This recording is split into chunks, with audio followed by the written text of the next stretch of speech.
Estamos hablando de un compañero que ha sido funcionario, ha ocupado un montón de cargos, es especialista en lo que tiene que ver trabajo, así que muchas de las preguntas que vamos a hacer tienen que ver con esto, en el contexto nacional, en el contexto provincial. Estamos hablando de el querido Nico Talia. ¿Cómo andas? Muy buenas, Pedro, y muchas gracias por la invitación y muy buenas, Pipa. Buenas, Nico. Ya que te los saludos también. A mí me gusta hacer, cuando viene el invitado por primera vez a este programa, hacer una pregunta personal. Porque yo personalmente estoy convencido, y es la línea que también que bajamos desde este programa, que la política la hacen personas. Y entonces en ese contexto hay que humanizar la política, porque a veces en la calle, en la gente, te cree que la política es algo que viene dado, es algo que, como si fuera el clima o los accidentes del terreno, que es algo que ocurre y que no podemos hacer nada al respecto. Cuando la gente se dé cuenta que lo hacen las personas, podrán involucrarse y cambiar lo que les parece que está mal. Y por eso es que yo te pregunto, ¿cómo te iniciaste en política? ¿Cómo fue tus orígenes en el sentido de cómo te enamoraste de esto que es la política y la vocación que hace falta para ocupar un cargo y trabajar por la gente? Bueno, es interesante lo que planteas, Pedro. Yo la verdad que no recuerdo específicamente un día, un inicio, pero ¿por qué principalmente, digamos, voy a ir a un lugar quizás común para las personas? Yo cumplí 43 años este año, de modo que la adolescencia, si se quiere, 18, 19, 20, fue alrededor del 2000. Y era un momento bastante difícil para acercarse a la política para una persona, sobre todo que no nace, digamos, en un contexto muy o extremadamente politizado. Pero bueno, principalmente en la universidad, yo estudié licenciatura en Geografía en la Universidad Nacional de Córdoba. Ahí con algunos compañeros y compañeras fuimos los primeros consejeros electos. Éramos lista única, éramos muy pocos los que participábamos, éramos 50, 60. Pero bueno, 4 éramos consejeros, 2 titulares y 2 suplentes. Estuve en el primer mandato como titular y después estuve como suplente. Y luego, bueno, vinieron una camada importante de personas que fueron ocupando esos lugares, gente joven, recién salida incluso del secundario, que viene con una energía hermosa. Y bueno, transformaron y mejoraron lo que era incipientemente esto en la carrera de geografía. A mí la política me gusta desde hace mucho, sobre todo la economía, la macroeconomía, la economía política, y entender un poco cómo funciona, cuáles son un poco los indicadores que a veces mirás para saber dónde estás parado. Pero sobre todo tiene que ver con ver cómo vos sos un instrumento para dar una solución de distinto tipo. A veces es gestionar una silla de ruedas, a veces es, no sé, un turno. Si tenés un amigo o un conocido o alguien que te dé una mano en ANSES o PAMI, que van personas con una problemática importante, sobre todo con lo que está pasando, con lo que hablaste justamente en la editorial, con los recortes en discapacidad, viene gente de muchos lugares ajenos, porque tienen que ir a las capitales provinciales muchas veces y otras a la capital nacional. Yo creo que lo que moviliza en parte es la injusticia. Te molesta y te duele visceralmente la injusticia. Y bueno, desde dónde uno puede pararse para dar una mano. Después, por supuesto, ya orgánicamente, o es más fácil cuando ocupás un cargo que muchas veces puede ser de empleado raso en alguna repartición pública, ahí, y si estás al público, que me ha tocado hacerlo muchos años. Por ejemplo, 4 años en la Superintendencia de Riesgo del Trabajo, o en municipios, en Córdoba, en la provincia, en distintos lugares, principalmente técnicos, haciendo cartografía. Y después yendo al territorio, buscar los datos o la información, es una parte que enriquece mucho. Y bueno, ahí vas viendo que hay un montón de problemas que por supuesto que en gabinete no aparecen, pero que es, cuando vuelvas tenés que volver con las soluciones. Muchas veces el trabajo de campo no es ir una sola vez, es ir muchas repetidas veces, entonces tenés que volver con una solución. A veces con la solución o a veces con el teléfono de la persona que tiene la solución. Yo creo que es un poco de vocación de servicio, casi te diría como eje rector. Claro. Me parece que va un poco, o principalmente va por ese lado, y bueno, la justicia social tiene que ver con todo esto. principalmente, digamos, me reconozco justicialista, por tanto la justicia social es como el eje rector. Por supuesto que si no hay independencia económica y soberanía política para tomar las decisiones, no se puede hacer justicia social, pero es el eje rector, me parece, de justicialismo. Hay mucha gente que, en mi opinión, con mayor o menor certidumbre, comparan este momento con De la Rúa. Y vos dijiste que en ese momento fue que terminabas el secundario y que te metiste en política. ¿A vos te parece, primero, si hay un paralelismo, y segundo, si vos crees que este gobierno de Milei no va a generar más peronistas que libertarios? La verdad que no tengo la respuesta exacta. Hoy, por lo menos, hay mucha información, hay muchos tipos de encuestas, muchas las hago personalmente a diario cuando vengo a trabajar al centro, en el estudio, que son principalmente trabajadores y trabajadoras con los que hablo. A veces el desencanto de algo no necesariamente te lleva a mirar qué hay en la vereda de enfrente. A veces en la vereda de enfrente hay muy poco o hay algo a lo que no se desea o no se quiere volver.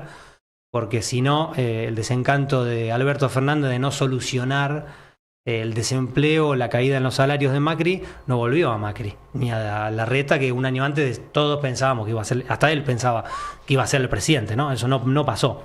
Vino otra cosa, algo distinto, algo nuevo. No sabemos si hoy hay espacio para algo totalmente nuevo.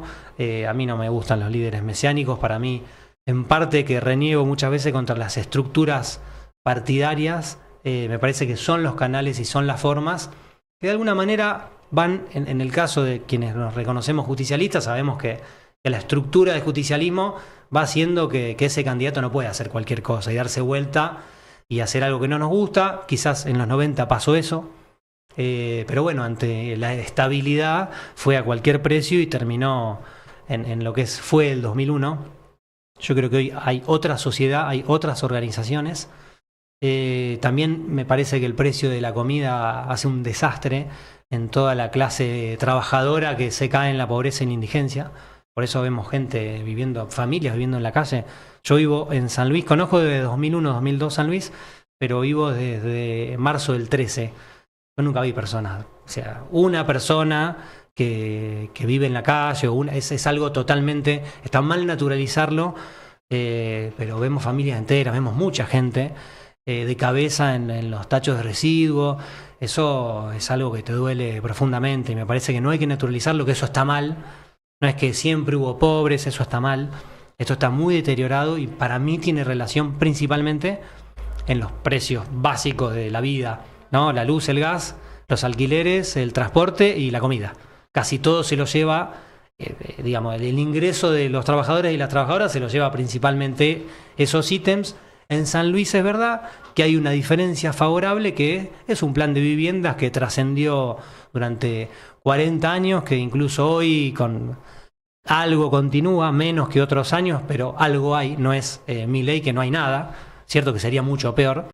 Después, si querés, profundizamos un poco en las distintas esferas de gestiones, pero me parece que ese es un problema muy grave, que es el precio de la comida, que tira a muchas personas a la indigencia, a la pobreza extrema. Hablando de eso y de que mencionaste que has trabajado en estadísticas, ¿qué opinás en este momento como del IPC y esto en el INDEC, que hubo como un cambio, renunció un montón de gente? No sé si estás al tanto. ¿Cuál es tu opinión? De la cantidad de renuncias estoy al tanto solo parcialmente. Sabía que hay un poco de hace varios meses que hay algunos tironeos porque, bueno, el IPC actual se hizo en 2004, se empezó a aplicar alrededor de 2005 y como básicamente lo que mide es cuánto gastan las personas en su vida diaria, ¿sí? En distintas cuestiones. Déjame interrumpirte con esto porque nombré la sigla y no la expliqué. IPC, sí, índice de precio al consumidor, exactamente. En el 2004, por ejemplo, las tarifas de gas, luz, el transporte, estaban extremadamente subsidiadas porque veníamos de 2001-2002, ¿sí? De un dólar que pasó de 1 a 3 en cuestión de días o en el mismo día prácticamente, y ahí se quedó durante bastante tiempo.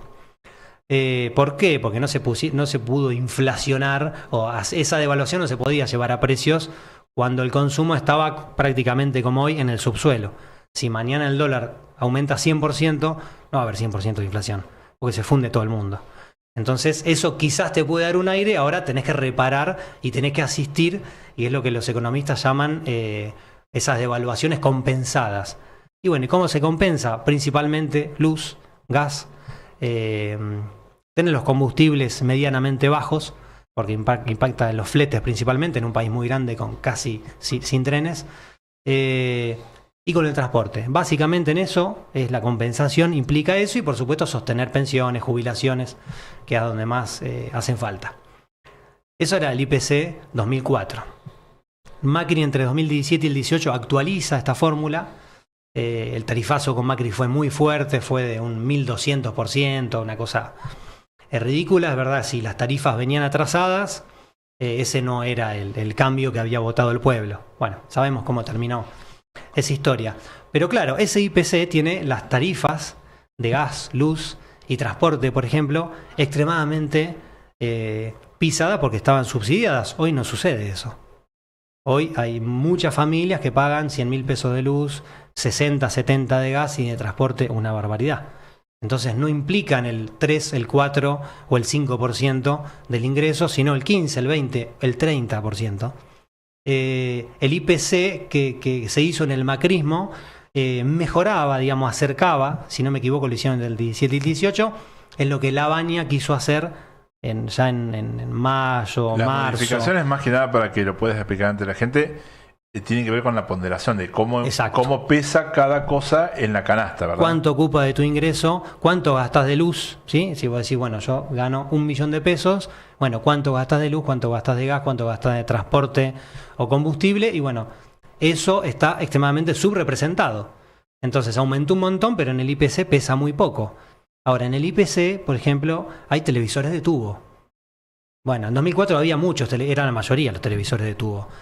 Hoy no son la mayoría. Entonces cada vez está quedando muy subrepresentada la inflación. Está la telefonía fija, que yo no sé cuántas casas hoy poseen telefonía fija, pero telefonía celular, prácticamente todas las personas tienen un teléfono, al menos un celular, y aumenta y ha aumentado en los últimos 5 años o 10, muy por encima, pero sustancialmente por encima de la inflación.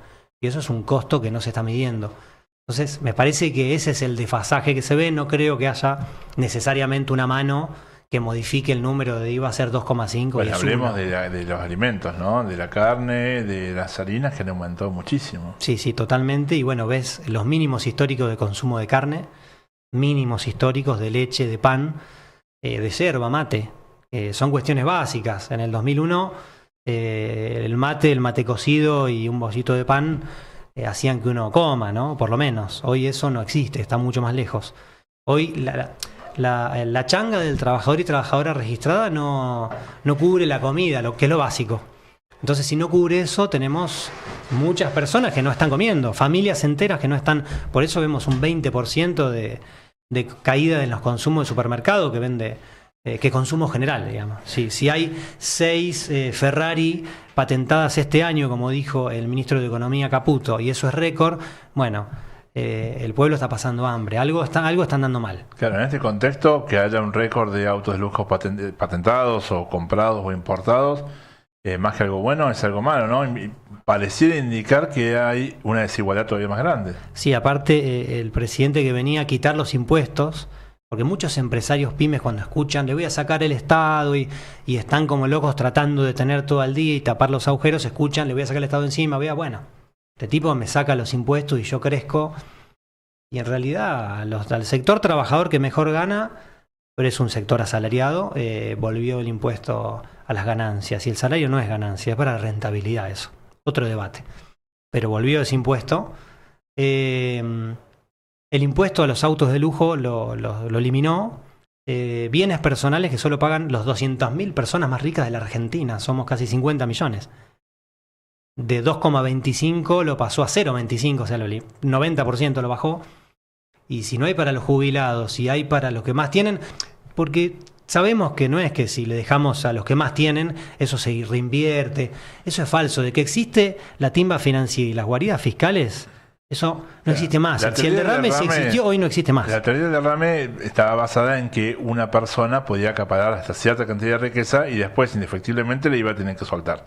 Eso era cuando los billetes tenían eran físicos, digamos, cuando el dinero era físico. Desde que el dinero es digital, una persona, un John Bezos, puede tener trillones de dólares y no tiene que pensar en qué bunker ponerlos, los tiene en una cuenta digital. Exacto, en Bitcoin o 400.000 millones de dólares como tiene Elon Musk. Entonces no necesita buscar en qué gastar la plata. Totalmente. La tiene y no le interesa, digamos. Totalmente. Lo dinámico y sobre todo depende de las economías, digamos. Hablando de la economía argentina, lo más dinámico es el salario, porque el 78, 75, a veces el 80% del PBI argentino tiene que ver con consumo interno. Y sin salario, que es lo que está pasando hoy o lo que viene pasando, que bueno, inició probablemente, yo lo noté en el 2018 con Macri, que era trabajadores registrados y trabajadoras registradas pobres. Eso fue un fenómeno que nunca lo habíamos visto en la Argentina, nunca. Y con Alberto Fernández eso no se revirtió, no se empeoró, pero tampoco se revirtió, más allá de que sí se empeoró la inflación y otras cuestiones. Eso todavía existe, más cuando el ajuste, digamos, principalmente de los candidatos que plantean los equilibrios fiscales y todo esto, lo hacen sobre las espaldas de jubilados, jubiladas y sobre asalariados y asalariadas públicas, ¿no? Con respecto a esto de la informalidad, hay gente que dice, y te pregunto, a ver qué grado de razón tienen, qué pensás vos al respecto, que en realidad la reforma laboral ya la eligió el mercado, porque hay esta gente que está en negro o que está fuera del régimen previsional. Entonces necesitan que la reforma laboral es estrictamente necesaria porque ya existe y lo único que hay que hacer es buscar la manera más amable de meter a esta gente. Primero, ¿la premisa a vos te parece verdadera? Y segundo, ¿te parece que hay una solución que se pueda proponer desde el peronismo? Sí, no es que tenga la fórmula mágica, pero con las leyes laborales que en teoría son muy, muy viejas y malas, en 2015 había un desempleo de 5.9 y 32 puntos de empleo informal, que fue el más bajo en los últimos 20, 25 años por lo menos. En los 90 arranca con Cavallo el monotributo, con Cavallo y Menem. Ahí tenemos, con todas las desregulaciones, grandes problemas. Sin duda, si llegamos a 5,9 de desempleo y 32 de empleo informal, hay que ver dónde está. Principalmente está en las pymes que pueden emplear personas, ¿sí? Porque hay pymes que son unipersonales. Estas son las pymes que emplean, es donde más problemas hay. Sin dudas, hay que ir ahí y hay que ver de qué manera alivianar a las pymes, que son las que más empleo generan. El 75-80% del empleo lo generan ellas. Tienen arraigo territorial, son empresas familiares. No es que cuando el negocio no dieron los números, levantan, cierran y se van como hace una multinacional. Hay otra cosa con las pymes que en realidad habría que cuidar, fomentarlas. No sé si es específicamente lo del emprendedurismo, creo que hay un lugar chiquito para esto, pero sí tiene que ver con invertir en ciencia, la economía de conocimiento. No es de un día para otro, pero hay que alivianar la carga, principalmente de lo que es la carga tributaria patronal cuando se emplea en las pymes. No tengo ninguna duda, probablemente tenga que llevarse a la mitad. Ahora, ¿quién paga eso? Bueno, yo creo que hay que ir a buscarlo a las grandes fortunas, hay que ir a buscarlo a donde hay capacidad contributiva y hay que dejar de pagar intereses de deuda. Si yo te digo cuál es el costo más grande del Estado hoy, o a cualquier persona va a decir seguramente, y las jubilaciones. Sí, para cualquier país, para este no. Para este tenemos 1,5 veces intereses de deuda. Entonces, claro. ¿Dónde está poniendo, digamos, el dinero el Estado? Que en teoría no hay, y hay para los bancos, para tasas estratosféricas, y no hay para los jubilados, que eso sí te dinamizan el mercado. Esos van al almacén, van al centro a comprar, es con salario. Yo, digamos, creo que no hay otra manera. Me parece que el peronismo tiene que venir con intentar de alguna manera ofrecer una mejor calidad de vida en cuanto a derechos de trabajadores y trabajadoras, que lo son, que pueden no figurar en ningún lado, que tienen que tener un derecho a una jubilación. La jubilación debe ser digna. Mirá, para darte una idea, alrededor del año 2002-2003, el sector trabajador pagaba solo el sector trabajador registrado, pagaba el 35% de las jubilaciones. En 2015 se llegó al 50% con el sistema estatal. O sea que hay posibilidad, se pudo hacer, no, por supuesto que no es completo, quizás faltaba caminar en una década más y ajustar un montón de cuestiones, pero me parece que hubo un camino con aciertos y errores, no existe ningún movimiento, como decimos, lo hacemos las personas, y las personas nos podemos equivocar y hay que recalcular. Vos imaginate que hoy estamos a veto constantemente, ¿no? El presidente veta hasta un mísero aumento, porque son muy bajos los aumentos a jubilados y jubiladas, a discapacitados. Bueno, la 125, que fue algo que puso al país casi en mitades y que se debatió fuerte y que fue motivo, me parece, del acercamiento a la política de muchas personas que quizás se consideraban apolíticos y apolíticas, que no creo que eso exista, pero hay muchas personas que... Yo en general digo, no, yo soy apolítico, te dice alguien, no, vos votaste a Macri y ahora votaste a Milei, no tengo duda. Sí, es cierto que en Argentina los apolíticos todos piensan igual. Sí, en general sí, pero eso fue una resolución de un ministro de Economía. La resolución se firma como un decreto. Y al tener tanta resistencia y tanta oposición, bueno, discutámoslo en la Cámara, que es donde están representados todas y todos los ciudadanos de toda la patria. Listo, salió como salió, perfecto. Y así tiene que ser. Me parece que eso es democratizar. Che, este debate se está poniendo muy fuerte. Bueno, democraticémoslo. Parece que ese gesto que parece de, uy, perdimos, en realidad cuando lo ves a largo plazo decís, che, fue pérdida, para mí fue ganancia, no fue pérdida. Incluso con la crisis de 2009, que se cayeron los commodities, la ley, que se mejoró mucho a la resolución, que era muy agresiva, de Martín Lustó en ese momento, contra los productores agropecuarios. Cuando ves la ley, el proyecto de ley que al final Cobos vota negativo, o no positivo, como dijo, cuando ves esa ley y ves 2009, los productores agropecuarios hubieran pagado menos. Bueno, es como... salió así, ya está. Pero digo, me parece que es democratizando cuando hay mucha tensión en algunos temas. Bueno, democraticémoslo. Pasa mucho con el trabajo y él me compra unas zapatillas de 50.000 pesos, vienen de otro lado, pero las fábricas de acá van a fundirse. Bien, tenemos 250.000 empleos directos, 100.000 indirectos, 350.000 personas, a 3 por familia, son 950.000 personas que quedan sin ingreso. ¿Estamos dispuestos en Argentina a generar ese millón de desempleados por tener la zapatilla más barata? Quizá hay que ponerlo arriba de la mesa. Yo desde el peronismo siempre pensé que no, que había que cuidar los puestos de trabajo, tratando todos los días de hacerlo un poquito más eficientes para que puedan competir y mejorar, pero no sobre la espalda de los trabajadores, porque la zapatilla de 50.000 pesos la hace un niño de 12 años o una persona totalmente precarizada en sudeste asiático. Esa es la verdad de la milanesa también.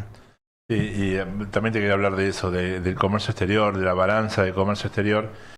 Una de las cosas que dice el gobierno nacional es, bueno, en este momento tenemos este inconveniente, pero una vez que se transforme la economía argentina, vamos a crecer a tasas, no sé si usan la palabra china, pero a tasas grandes. Primero, si a vos te parece que eso puede llegar a pasar, con el RIGI iban a venir un montón de inversiones y todavía no vino ninguna. Y no se estaría viendo que se esté reconvirtiendo en la economía de una manera que haya más y mejor empleo. No sé si es tu opinión también. El RIGI abre una ventana principalmente para, después fue extendiéndose, pero principalmente para mineras y petroleras. Las actividades nuevas, o sea, si hay que hacer exploración, hasta que puede dar ingreso, digamos, rentabilidad a la empresa, pueden pasar 7, 8, 9 años. Es bastante al mediano plazo. Para Argentina es larguísimo. O acá una semana son 100 años en Suiza, más o menos. Entonces, al no tener una estabilidad política fuerte, importante, verdaderamente, el presidente, sino los vetos, no puede dárselos vuelta, sale todo lo que quiere el presidente. ¿Qué pasó en algunos meses del año pasado? Eso ya hoy el empresariado no lo ve. El gran empresariado, el mega empresariado que viene a invertir en eso, ¿no? Que principalmente son extranjeros, pueden tener socios nacionales, pero principalmente son fortunas extranjeras, canadienses, norteamericanas o chinas o de otros lugares. ¿Eso puede generar empleo? Bueno, en Neuquén generó, que fue, cuando ves los últimos 12 meses, la única provincia que ganó empleo registrado, la única.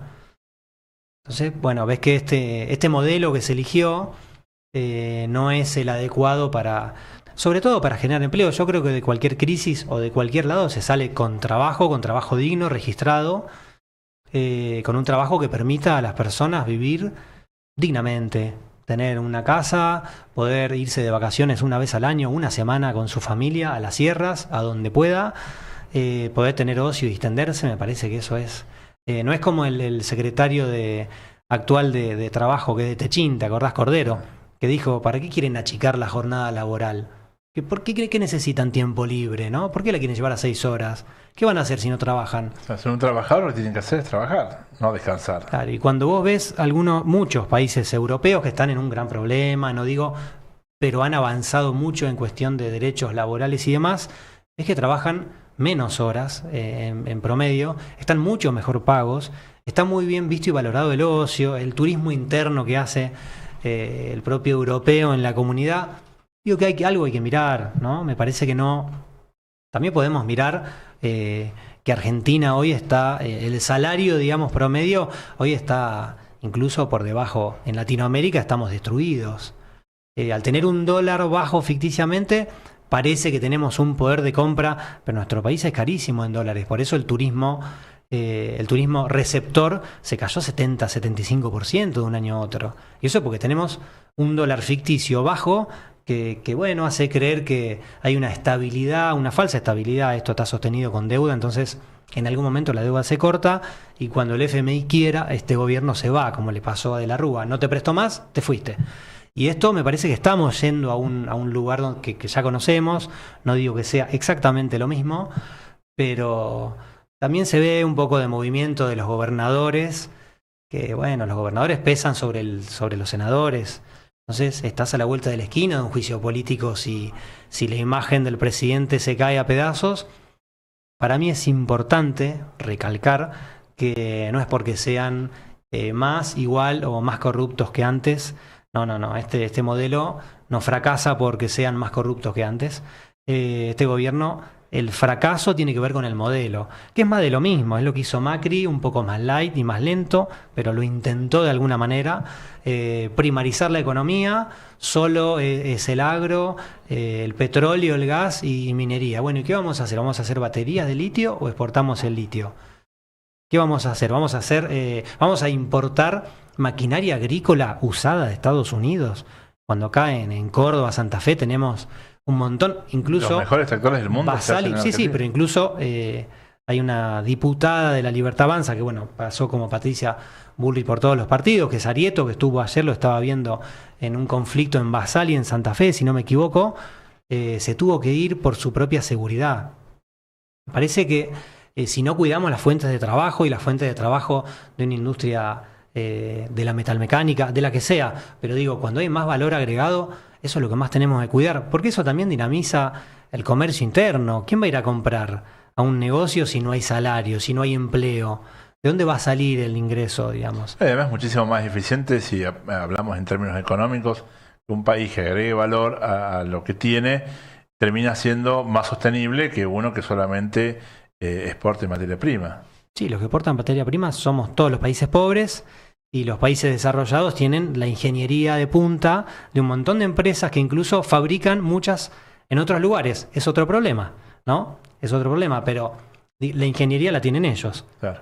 Me parece que estamos yendo en este momento en contra de donde va la tendencia mundial, que es al proteccionismo. La guerra arancelaria es eso, es cómo protejo mis empleos, cómo los valorizo y, bueno, qué tiene Argentina para ofrecer, para decir, bueno, esa empresa es eficiente. Qué sé yo, acá en energía tenemos un montón, hay petróleo y gas, un montón. Para 40, 50, 60 años, yo creo que hay que darle energía muy barata a nuestra industria, pero muy barata, prácticamente regalada, porque somos competitivos en eso. Y después intentar hacer una planificación sin políticas de Estado es imposible, porque no lo haces en una gestión, no resolves nada. Bueno, plantear unas vías ferroviarias que conecten y que hagan que nuestras mercancías y las personas puedan moverse de una manera muy barata, porque nosotros estamos en San Luis, pero yo voy a la verdulería y casi nada a veces consigo de aquí, casi todo viene en un camión de Mendoza. Y es algo que se puede hacer, lo está haciendo México en este momento, que también tenía un problema de infraestructura, todavía lo tiene, muy grande con respecto a los trenes y el transporte, y lo está solucionando ahora. Es cuestión de que venga un gobierno que le interese solucionarlo. Quiero contarle a la gente que está en el radio que no le ve la cara a Nico. Estamos hablando con Nicolás Talia, que es nuestro especialista en relaciones laborales. Queríamos hablar de lo que está pasando. Hemos hablado un montón de lo que pasa a nivel nacional. A nivel provincial, ¿vos cómo lo ves? Hubo un informe que salió hace relativamente poco, que se perdieron 1.700 puestos en la provincia, en lo que va del 2024, creo que hasta el 2025. No sé qué opinás vos de la situación en este momento, de lo laboral, del empleo en la provincia. Sí, yo incluso hay informes laborales que tienen un poco de rezago, que a veces tienen 3 meses, 4 meses, son un poco lentos. Yo estuve viendo algo del SIPA, del Sistema Integrado Previsional Argentino, que donde están los aportes de todas las personas registradas del país. Había visto algo de 2.350, un poquito más actualizado, o sea, esa pérdida sigue continuándose. Pero no es 1.700, sino cerca no, de 2.400. Claro, sí, debe estar en 2.500 porque ves suspensiones casi semanalmente. El parque industrial está muy, muy resentido por toda la política esta de importación casi irrestricta de lo que fabricamos acá. De alguna manera tenemos por un lado cómo cuidamos, digamos, esos puestos de trabajo si la política nacional va totalmente en contra. Me parece que por lo menos no hay que aliarse con quienes están favoreciendo el desempleo de nuestros coprovincianos, nuestros compatriotas. No importa si la persona de dónde vino, lo importante es simplemente que es un puesto de trabajo y es un trabajador, una trabajadora que no puede llevar a la mesa con su familia la comida, no puede pagar el alquiler y de un día para otro caen prácticamente en la indigencia. Eso es un problema grave. Por otro lado, el Estado provincial está pagando sueldos extremadamente bajos en cuanto a poder de compra. Yo hoy no conozco la realidad financiera de la provincia. Sí me parece que, no sé, si yo miro cómo se actualiza la deuda de un monotributo o de una patente, digo, bueno, me imagino que más o menos debe ser lo mismo la paritaria de los laburantes, ¿no? Porque son los ingresos. Y eso no sucede, no hay un macheo ahí. Entonces, de alguna manera estás recaudando y pagás sueldos muy bajos. No, me parece que no se puede hacer un ahorro en los sueldos para decir, bueno, voy a hacer 1.000 viviendas este año. Yo estoy totalmente de acuerdo con la política de viviendas. Me parece que San Luis, La Rioja, hay muy pocos ejemplos. Me parece que si no es el más exitoso el de San Luis, está muy cerca de serlo. Estoy totalmente a favor del plan de viviendas, que el Estado de alguna manera te dé una herramienta. Estoy totalmente de acuerdo. Ahora, no puede ser a costa de sueldos extremadamente bajos, de profesionales que están muy, muy mal pagos. También de una estructura de monotributistas en lugares, en empresas del Estado como es el Carrillo. Parece que eso es una desregulación muy fuerte que hace que las personas no puedan planificar ni pagar la tarjeta en 3 o 6 pagos, ¿no? Tener un contrato de monotributo que es la nada misma. Eso me parece que puede ser inicial. Bueno, en los 6 meses ya tenemos que ir a otro régimen, ¿no? Se pueden hacer contratos de plazo fijo, dando una estabilidad de 6 meses, un año. Me parece que se puede ir por otro lado. Por supuesto que el costo es mayor, pero es lo que dice la ley. Aparte, ¿cómo el Estado va a salir a controlar si hacia adentro no cumple las normativas laborales? Eso me parece que es algo que hay que tener mucho cuidado. Hay que tener mucho cuidado, es un arma de doble filo. Y bueno, vemos cómo está el comercio. Yo vengo casi todos los días al centro, vivo cerca de la cola del dique Cruz de Piedra en Juan Acoslay, casi volcán. Así que vengo asiduamente y veo cómo están los comercios vacíos.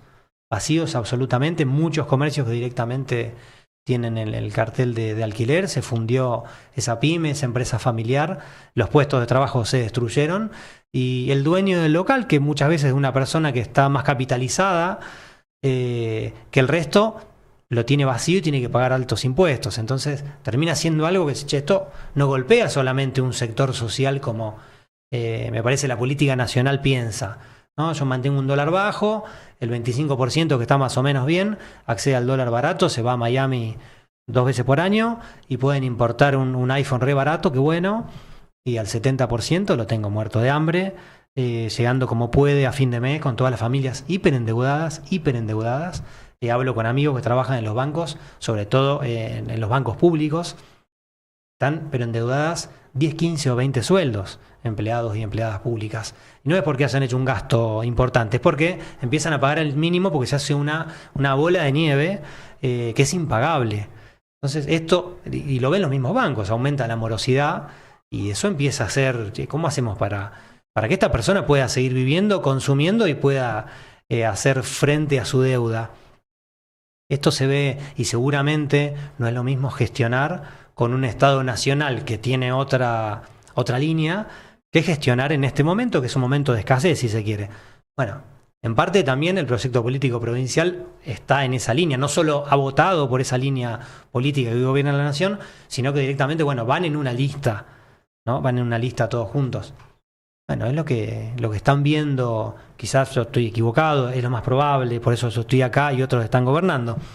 Pero yo eso lo veo como muy dañino para los trabajadores y trabajadoras, no solo públicos, porque esto apoya una línea, esto de quieren hacer que cada trabajador se termine pagando de alguna manera su indemnización. En realidad lo que hacen es aumentan la carga laboral, más o menos es un 8%, donde la pyme, que muchas veces no tiene pensado desemplear a alguien, va a aportar 8% más y después lo va a poder echar prácticamente gratis.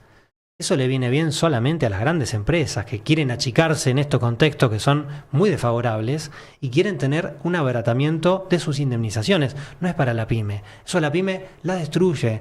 Esto es, hay que entenderlo. No, este gobierno no trabaja, el gobierno nacional, para generar empleo. Me parece que el gobierno provincial no tiene mucho para hacer, pero mínimamente podría oponerse a las políticas sin levantar la mano en diputados inicialmente, pero bueno, ley bases, ¿no? Cuántas cosas han apoyado. Luis, ¿no es cierto? Claro, y defender. ¿Cuántos tenés 110.000 entre jubilados y jubiladas y pensionados? 110.000 había dicho el Pipi Alí, que tenemos en San Luis. Bueno, levantar la mano en contra de 110.000 puntanos y puntanas para no tener un aumento de 40.000 pesos, de un 7%, de una jubilación destruida. El otro día lo escuché en una nota a Bocio que le preguntan, titular del ANSES hasta 2015, le preguntan cuánto es la jubilación que ustedes dejaron más o menos actual. Eso se hace descontando inflación, vos más o menos entendés. Pero de lo que hablo, y él dijo unos 510.000, 515.000 pesos. No es un montón, pero es mucho más que los 320 que cobran. Sí, prácticamente el doble. Claro. Nos quedan menos de 5 minutos y no quiero terminar la entrevista sin que hablemos del peronismo, especialmente del peronismo de San Luis. Yo hay una pregunta que a mí me da vuelta en la cabeza, que le hemos planteado muchas veces en el programa y que creo que vos, no sé si vas a tener respuesta, pero por lo menos vas a acercarte más a responderla. Y hay muchos jóvenes que hoy no quieren un trabajo formal, no les interesa trabajar en una fábrica, no les interesa trabajar en una oficina. Y yo no encuentro, a lo mejor vos tengas la respuesta, ¿qué le puede ofrecer el peronismo a esos jóvenes? O aunque no tengas la respuesta, ¿dónde está la punta del ovillo como para empezar a pensar soluciones para darle algo a estos jóvenes? Pensando en el 2027, cuando hagamos la campaña, ¿qué les vamos a proponer? Bueno, desde una provincia hay algunas cuestiones que se pueden zanjar o mejorar en calidad de vida de las personas, ¿no? Los servicios que ofrece la provincia o las provincias, digamos, legalmente hablando, estamos hablando de seguridad, salud y educación como algo totalmente básico. Tiene que ser de calidad o tiene que ser de la mejor manera posible que se pueda brindar esos servicios que son básicos, pero que muchas veces no se brindan correctamente. Eso siempre fue mejorable, me parece que hoy es bastante mejorable. Por otro lado, para mí, pensando más desde el peronismo como algo más orgánico y entendiendo más como un sentido de patria, me parece que es intentar ir hacia una formalidad desde otra manera de abordar el trabajo. Hay que ir a una cierta cobertura que esos chicos que quieren trabajar, que no quieren cumplir 8 horas, en una industria. Bueno, ahora, ¿la industria está ofreciendo esas 8 horas a 2,5 millones de pesos? No. Bueno, quizás si mejoramos la situación económica nacional y la industria ofrece eso, quizás ya no haya tantos jóvenes. Quizás sí. Me parece que tiene que existir la posibilidad, esa libertad de elegir, de tengo la posibilidad de laburar 8 horas por 2 millones y medio de pesos, que es lo que muchas veces deberían ser esos puestos pagos mínimamente para los precios que hoy tenemos. Ahora, la empresa tiene que poder pagarlo y para eso tiene que haber consumo interno. ¿Qué puede hacer la provincia por mejorar ese consumo interno? De contribuir por lo menos para que sus pymes y su industria, bueno, quizás hay que ir a un sistema más liviano de ingresos brutos, porque es el impuesto más fuerte. Ahora, ¿cómo? De alguna manera tenés que ver si yo estos recursos se los devuelvo a las personas para que no tributen. Bueno, ¿de dónde sale esto? ¿O cómo hacemos? ¿Qué gasto no tenemos? Hay que ser muy eficiente, creativo, no digo que sea fácil. Para mí, en cuanto a la representación que le ofrecemos a la juventud, un candidato o una candidata que se le parezca y que viva lo más parecido a ese pueblo.